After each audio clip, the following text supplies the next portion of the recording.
Bienvenidos a La Oveja Eléctrica, un espacio para explorar las fronteras de nuestra memoria y del cerebro para conocer el mundo. ¿Qué tal, Pepe? ¿Qué tal, Silvina? La memoria es uno de los más grandes misterios que la ciencia tiene que desentrañar. Y de hecho, hoy hablaremos de la neurociencia y el estudio de los límites de la memoria. En un extremo está el olvido, en otro extremo, los memoriosos, como el escritor Jorge Luis Borges, aquellos que parecen tener todo el universo en sus recuerdos. Pepe Gordon conversa con el doctor Ranulfo Romo, uno de los científicos mexicanos más destacados en la investigación del cerebro. El doctor Romo, profesor del Instituto de Fisiología Celular de la UNAM, es Premio Nacional de Ciencias y Artes. Sus trabajos son reconocidos internacionalmente por las puertas que abre para entender el funcionamiento neuronal, la memoria y la percepción. No se pierde esta charla imaginante y, en verdad, memorable.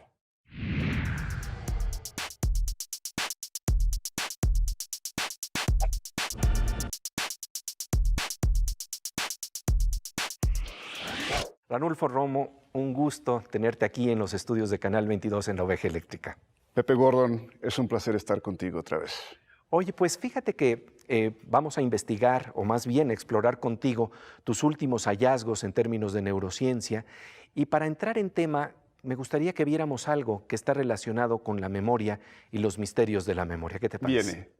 Viene. En 1944, en Buenos Aires, Jorge Luis Borges se imaginaba un cuento en el que aparecía un hombre al que no se le podía olvidar nada. Su memoria era tan prodigiosa que mientras nosotros solo podemos percibir de un vistazo a lo mucho 3 copas en una mesa, Funes el Memorioso tenía la capacidad de retener todos los racimos y uvas de una parra.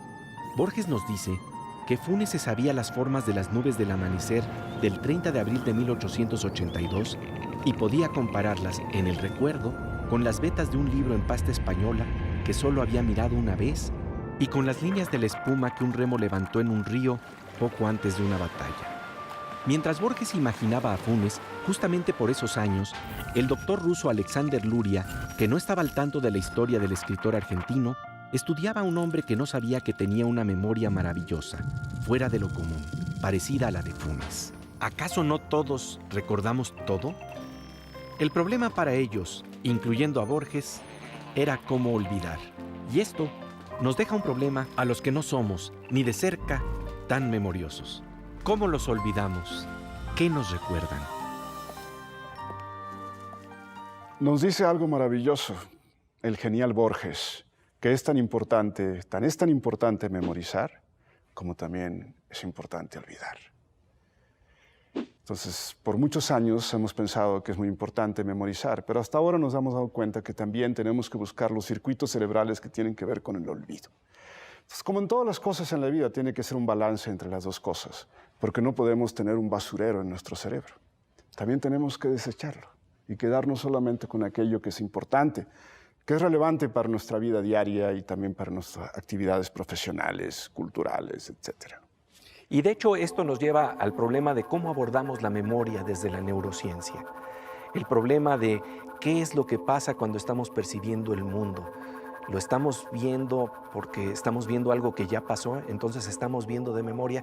Háblanos de estas investigaciones que te hacen adentrarte en el misterio de la memoria y de la percepción. Sí, yo he atacado el problema de la percepción desde el siguiente punto de vista, porque me interesa, yo creo que estamos cerca de poder tener una imagen muy certera de cómo el cerebro procesa información. Todavía no estoy hablando de conocimiento, procesa información. Que es distinto, es la enciclopedia contra el sabio. Claro, información que entra por tus ojos, por tus 2 oídos, por las manos, por el olfato y pues, también por el gusto, por la boca también.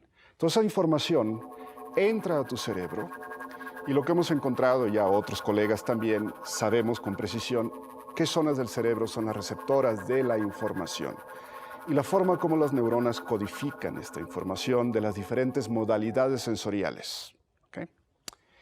El problema central aquí es, desde el punto de vista de la percepción, si esto tiene algo que ver con el conocimiento. Y percepción es conocimiento, es apercibirte, darte cuenta de algo, darle valor a la información. Entonces sabemos que esas representaciones, esas zonas del cerebro no tienen nada que ver con el conocimiento, simplemente es información. Pero esto viaja a circuitos muy profundos de nuestro cerebro y allí se combinan con tu memoria. Tú no podrías percibir, no te podrías darte cuenta de algo si no tienes memoria. Te quedarías solamente con la información. Es como cuando vas a un metro, a una estación de metro de la Ciudad de México, tú ya sabes qué quieres buscar. Andas buscando mi cara. Y sabes que soy yo porque de alguna forma algún día me viste y me archivaste. Esos archivos no son perfectos. No me has olvidado, Pepe, pero se pueden degradar un poco.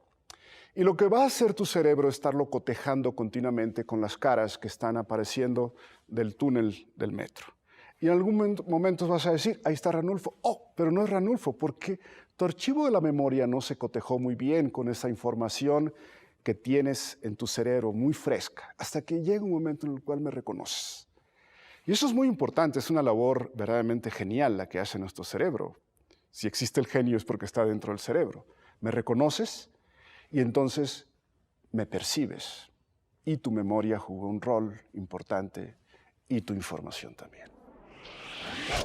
Sin memoria solo tenemos información. Sin memoria no hay conocimiento ni reconocimiento. Paradójicamente, a veces olvidamos la genialidad que se pone en juego simplemente para percibir a quien tenemos enfrente. Seguiremos conversando con el doctor Ranulfo Romo sobre los mecanismos de la memoria, pero antes pasamos a la sección Los supersabios mexicanos del siglo XXI con nuestra compañera Silvina.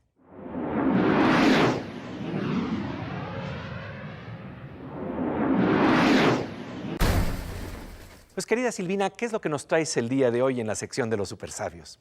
Pepe, el día de hoy fuimos al Instituto de Física de la UNAM, donde están desarrollando unas películas químicas que en combinación con los rayos solares son capaces de descontaminar el agua de agentes químicos e incluso de bacterias como la Escherichia coli. Oye, pues eso se oye realmente creativo, importante, pero también necesario, ¿no? Sí, por supuesto, es algo que a la larga contribuirá al ahorro de agua en las grandes ciudades. Vamos a ver de qué se trata, ¿no? Uno de los problemas serios es la contaminación del agua potable. Y entonces hay maneras, formas de cómo poder limpiar el agua. El fenómeno básico con el cual ocurre la descontaminación es de que hay que romper las moléculas del contaminante. Pueden ser pesticidas, pueden ser bichos, Escherichia coli, por ejemplo, y entonces hay que romper las moléculas. Entonces, estas películas delgadas son, a final de cuentas, laminitas, muy finas. En la superficie tenemos la película delgada, en este caso tenemos óxido de titanio, acá tenemos óxido de tungsteno, que se meten en el depósito del agua contaminada. Hacen alguna reacción y cuando les llega la luz, transfiere energía y se empiezan a romper las moléculas. Hay dispositivos fotodegradantes que se utilizan para limpiar el agua contaminada de la ciudad. Nosotros estamos en condiciones ya de hacer, hay varias instituciones en la UNAM y fuera de la UNAM que estamos trabajando en eso. Pues el gol de media cancha va a ser tener el material que pueda producir la mayor tasa de fotodegradación, o sea que en un menor tiempo me degrade la mayor cantidad de contaminantes orgánicos. Entonces, ese es nuestro propósito. Pues muchas gracias, Silvina, por esta interesante nota. Esta es una muestra más de que el conocimiento no es más que memoria acumulada que se expresa en la creatividad de los científicos mexicanos. Y bueno, después de un corte, nosotros volvemos a la oveja eléctrica con el doctor Ranulfo Romo para hablar de la neurociencia de la memoria. ¿Cómo es que se conservan nuestros recuerdos en el cerebro?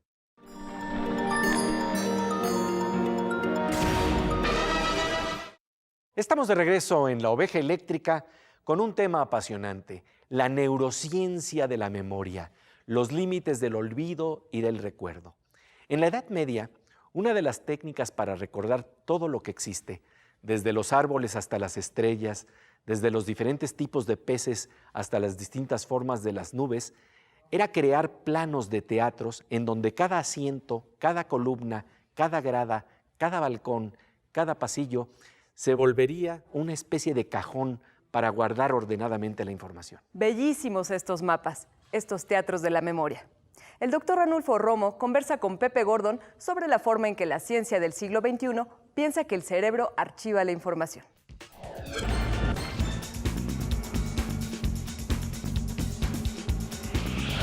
Explorar esa zona de la memoria, ¿cómo le han hecho para tratar de encontrar esos mapas en donde de alguna manera queda almacenada y si no almacenada, de alguna manera distribuida esa memoria? Mira, esto lo sabemos por los casos clínicos y de una manera muy empírica. Se sabe que hay zonas del cerebro que son muy privilegiadas, que tienen que ver con la memoria. Puntos son nodos críticos que le asignan, tiene que ver con la memoria para reconocer, la memoria olfativa, visual, etc. Yo pienso que son nodos, porque la memoria está distribuida ampliamente en tu cerebro. Entonces, es por eso que ha sido muy complicado estudiar el mecanismo de la memoria. ¿Cómo le hacen las neuronas para memorizar? En este instante. En este instante, tú estás utilizando lo que se llama tu memoria de trabajo. Sin ella no podrías medio entender qué es lo que estoy diciendo. Claro. Y tus circuitos cerebrales te están ayudando un poquito para que más o menos interpretes qué es lo que quiero decir y qué es lo que voy a decir, e inclusive se te adelantan un poquito. Y los mecanismos de memoria que estamos estudiando son muy sencillos, pero que son muy básicos, son elementales. Y lo que hemos visto en nuestro laboratorio es que hay muchas neuronas distribuidas a lo largo de tu corteza cerebral, que es el manto que cubre el cerebro, y zonas profundas también que coordinan. Puedo utilizar esta palabra, se coordinan entre ellos, unen sus esfuerzos para que tú tengas una idea íntegra, única, de lo que es la memoria. Pero pueden andar estas neuronas del lado derecho y del lado izquierdo de tu cerebro, y con una rapidez tremenda se combinan entre ellas, un esfuerzo para que tú tengas un percepto y un memorándum en este instante. Y entonces nos estamos viendo, pero lo que es interesante es que cuando estamos viéndonos entonces, acudimos a estos mecanismos mucho más de lo que nos imaginamos. Por supuesto. Una de las preguntas que de verdad son inquietantes en torno a estos mecanismos de percepción es que vemos el pasado. De alguna manera estamos de alguna suerte retrasados en nuestra percepción en torno a lo que está sucediendo. Sí. Y la completamos con la memoria. Claro, lo que está sucediendo en este momento ya pasó. De hecho, tenemos ahorita una charla en el pasado, tú y yo. Ya pasó.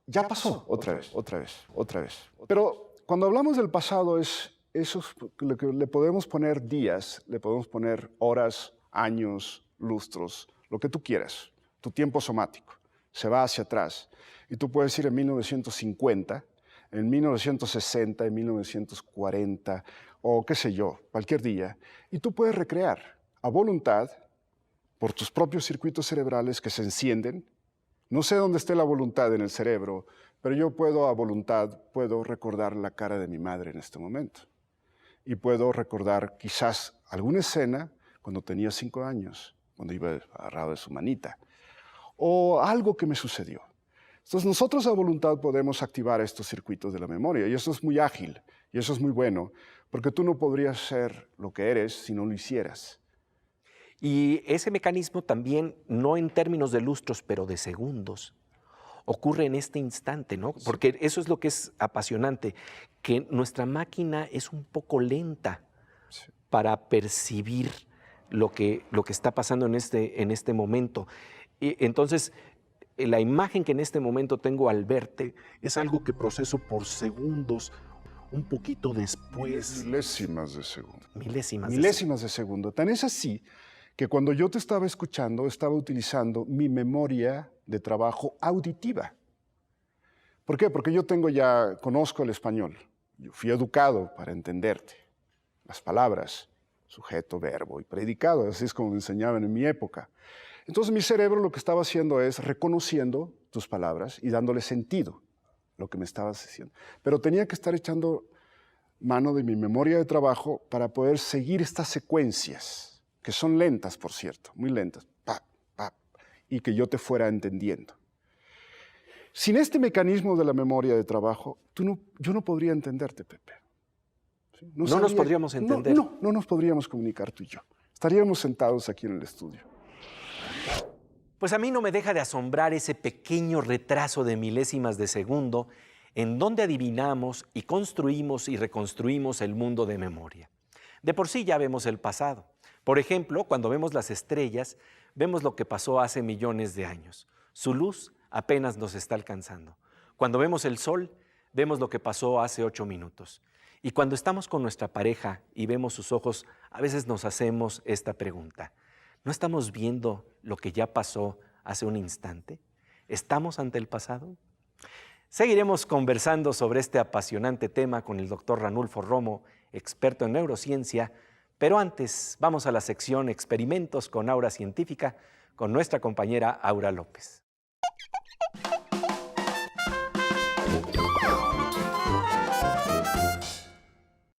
Pues querida Aura, resulta que estamos hablando de la memoria y que la memoria es muy engañosa. De hecho, yo tengo muy mala memoria. Cuando voy manejando en el coche, las rutas para mí se me hacen súper difíciles y tengo que anotar todo en un papel si estoy trabajando para que no se me olvide. Y fíjate que lo más interesante es que en lo que nosotros podríamos pensar que son personas que no les falla la memoria, también ocurren errores y errores que no nos imaginamos. Por eso, hoy traigo un ejemplo del séptimo arte. Vamos a ver cómo en el cine, que usa mucha gente para la producción, que son muchos ojos los que están pendientes de cómo sale una escena, aquí también hay errores de continuidad o fallas de memoria. Entonces traigo unos ejemplos para que veamos esto.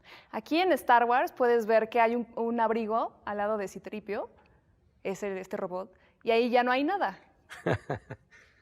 Aquí, que es el Señor de los Anillos, hay un mapa y de repente desaparece. Desaparece el mapa y ahí estamos viendo la comparación. En Matrix, que bueno, esta escena es muy famosa, Neo está disparándole a uno de los agentes, Ajá. tira las pistolas. Sí. Y Deberían de estar en el repente, piso. Claro, y en esta escena donde va de las balas no hay nada. No hay pistolas, sí. Y en esta película del Padrino, famosísima, ella está fumando un cigarro, desaparece y cree que sigue fumándolo porque tiene la mano puesta y ahí vuelve a aparecer. No, es maravilloso. Son errores que uno pensaría que no tendrían por qué pasar si hay demasiada gente, pero bueno, al final pasan. Y esto nos habla de que debemos de saber precisamente cuáles son los límites estructurales que tenemos para percibir el mundo, para tener la memoria de las cosas, no confiar tan ciegamente en que sí nos vamos a acordar, ¿no? Exacto. Y bien, nosotros volvemos enseguida a La Oveja Eléctrica para continuar nuestra conversación con el doctor Ranulfo Romo sobre lo que no percibimos cuando no tenemos memoria para entender simplemente lo que está ante nuestra vista. No se lo pierda, aquí, en La Oveja Eléctrica.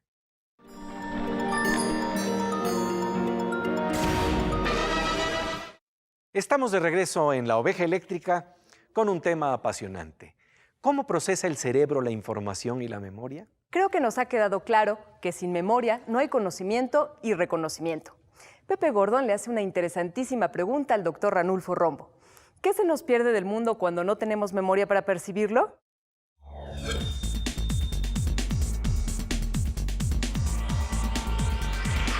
De alguna manera nos conocemos de memoria y esto es parte fundamental del proceso de intercambio de información que tenemos. Pero esto nos habla entonces de que podrían haber otros mecanismos o otras piezas que están ocurriendo aquí en este instante y que al no tener todavía esos mecanismos de memoria no percibimos. Y esto es hablar de lo desconocido. Claro. Háblanos desde la neurociencia. ¿Cómo se empieza a explorar este proceso para ver lo que no se puede ver? Bueno, en primer lugar, tú ves lo que quieres ver. Eso es. Entonces yo como investigador quiero ver lo que quiero ver en el laboratorio. Entonces diseño un ambiente minimalista donde yo puedo controlar todas las variables. Nunca se pueden controlar todas, pero yo digo que sí las controlo. ¿Sí? Por lo menos quiero creerlo. Entonces yo puedo recrear en mi laboratorio un experimento, una situación que podría ocurrirte en tu vida y que a mí me parece que es muy importante, como por ejemplo que el sujeto perciba, que eche mano de su memoria, que eche mano también de sus emociones, que es muy importante, por cierto, que genere movimientos voluntarios, voluntad, y que esté consciente de lo que esté percibiendo y que además esté obteniendo recompensas. Entonces yo puedo prácticamente recrear todas esas situaciones que le suceden al ser humano en la vida común y corriente. Como por ejemplo, como ya te dije hace rato, yo puedo saber qué parte del cerebro tiene que ver con el procesamiento de la información, Más o menos sé a dónde se va la información, se guarda en forma de memoria. Más o menos sé por qué se le olvida al sujeto la información también. Más o menos sé cómo tú estás percibiendo y también sé cuáles son las neuronas de mi cerebro que le dan colorido a la vida. Por ejemplo, al estarte escuchando, que me halaga, por cierto, que es muy interesante estar contigo porque puedo dialogar. Y lo que estoy tratando de hacer ahora es pegar todos estos conocimientos que tenemos sobre la percepción, sobre la gratificación, sobre la memoria, Sobre la incertidumbre. sobre la incertidumbre y cómo el cerebro ya no solamente procesa información, sino que genera conocimiento. Y ese es un punto que me interesa muchísimo a mí. Sí, porque es la diferencia de algo mecánico a algo que tiene que ver precisamente con las descripciones que internamente tenemos mediante la literatura de nuestras emociones, de nuestros sentimientos y de nuestro conocimiento. Porque hay veces que en un buen libro, en un poema, aflora eso que se llama conocimiento, que va más allá de los impulsos mecánicos que estuviéramos observando, ¿no? Y Borges ya lo sabía. Simplemente que él no tenía acceso al cerebro, pero lo intuía. Porque intuye, sabe que existe este problema del el memorioso, ¿sí? Que es malo tener demasiada memoria. Tú tienes que tener un mecanismo para olvidar. Para olvidar, sí. La percepción no es un ejercicio mecánico. Intervienen la memoria y el olvido, la incertidumbre y el conocimiento, las emociones, la intuición y el arte como el de Jorge Luis Borges, que nos abre mundos, que nos confronta con el misterio de los memoriosos y con los límites del olvido. Apasionante la investigación del doctor Ranulfo Romo, que ha descubierto el papel de neuronas específicas en el procesamiento de la información. En el próximo programa nos hablará en exclusiva para la Oveja Eléctrica de un hallazgo de resonancia internacional que completó en su laboratorio hace unos cuantos días. Se trata de las neuronas que dan color a la vida, que tienen que ver con la gratificación y con la esencia misma de la percepción. No se lo puede perder. Abre una capa más del entendimiento de la neurociencia y del cerebro. Pasamos ahora a la sección Aguas con la Morsa con el físico Manuel López Michelone.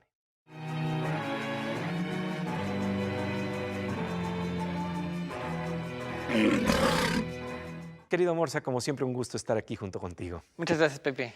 Oye, pues el día de hoy hemos estado hablando de la dialéctica entre memoria y olvido. Y cuando estamos hablando de computadoras, también estamos hablando del almacenamiento de información, de una gran memoria, pero también de la posibilidad de borrarla, de olvidarla. ¿Cómo se puede borrar la memoria en una computadora? Porque esto parece fácil, pero creo que estamos ante un gran problema. Sí, fíjate que es un poquito más difícil de lo que parece. Y en realidad, en esencia, está pensado para que puedas recuperar información. Es decir, por ejemplo, si tú borras un archivo del disco, en realidad no borras el archivo del disco, ahí están los datos. Lo que borras son los enlaces de en qué sector y en qué track tienes cada pedazo del archivo, que además se van como uniendo como una cadena. Entonces, es lo que borras y el sistema sabe que ese espacio ya está disponible para el siguiente archivo que venga. Pero si no haces nada, ahí está todavía la información, como si no lo hubieses borrado, aunque ya tú no la ves porque el sistema le dice, yo ya la borré. Y de repente todavía quedan huellas, trozos de información que alguien, un arqueólogo de la computación podría todavía tratar de reconstruir. Sí, claro que sí, Pepe, pero el problema está en saberlo hacer. Por un lado, cómo investigar en el disco duro, que hay muchas herramientas para hacerlo. Pero por otro lado, el usuario que quiere borrar necesita cierto conocimiento técnico para poderlo hacer. Y ahí es donde en general el incriminado cae, porque no sabe hacerlo, ¿no? Ajá. Y entonces, sí, puede borrar quizás un pedazo, pero no sabe cómo borrar todo. O no sabe entrar al disco duro desde otro sistema para poder hacer eso. Entonces, siempre está en un problema. En realidad, borrar toda la información de un disco duro es un problema mucho más complejo de lo que uno cree. Pues, querido Morsa, como siempre, un gusto tenerte aquí y hablar de esta dialéctica de memoria y olvido, pero en las computadoras. Claro que sí, Pepe. Y bien, pues nosotros ahora pasamos a la sección Veo con Miriam Moscona, otra forma de la memoria y del olvido, la que registra el mundo del arte y que de alguna manera tiene paralelos también con la ciencia.